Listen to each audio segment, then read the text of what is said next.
Hallo ihr Lieben, heute habe ich was ganz Leckeres, Einfaches für euch für die warmen Sommertage. Selbstgemachte Eistee in 3 leckeren Varianten. Einmal klassisch Zitrone, einmal mit Erdbeer und einmal mit Blaubeer. Als erstes werden wir den Tee zubereiten. Ich habe dafür einen English Breakfast Tea genommen, eine lose Tee, aber du kannst auch Teebeutel anstatt nehmen, wenn du magst. Und natürlich eine beliebige schwarze Tee dafür verwenden. Dann den Tee mit gekochtem Wasser übergießen und nach Verpackungsanleitung ziehen lassen. Nachdem der Tee fertig ist, direkt den Tee in einen anderen Gefäß umfüllen und komplett abkühlen lassen. Während der Tee abkühlt, können wir auch die Zitronen in ganz dünne Scheiben schneiden. Und dann, wenn das Tee komplett abgekühlt ist, können wir mit den Eistees anfangen. Erst für den Zitroneneistee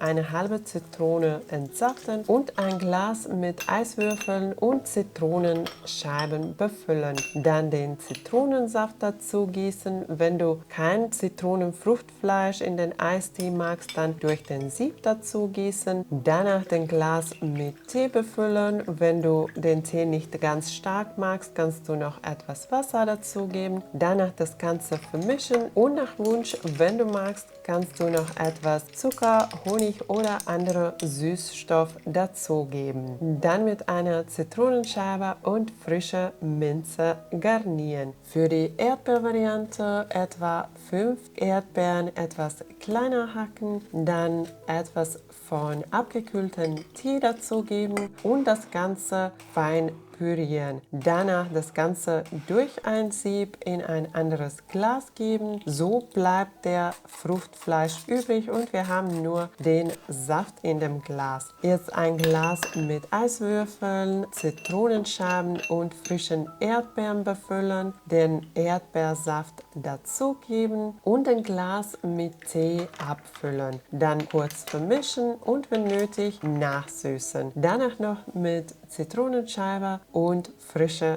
Minze garnieren. Für die Blaubeervariante erst eine Handvoll Blaubeeren mit etwas abgekühltem Tee pürieren, danach das Ganze durch ein Sieb in ein anderes Glas geben, danach den Glas mit Eiswürfeln, Heidelbeeren und Zitronenscheiben befüllen, den Blaubeersaft dazugeben, mit dem abgekühlten Tee den Glas nachfüllen, das Ganze kurz vermischen, wenn nötig nachsüßen und mit einer Zitronenscheibe und frischer Minze garnieren. Ich finde, alle 3 Varianten sind sehr erfrischend und perfekt für die warmen Sommertage. Aber welche von den 3 würdest du am liebsten testen? Sag mir gerne in den Kommentaren. Danke, dass du dabei warst. Tschüss und bis zum nächsten Mal.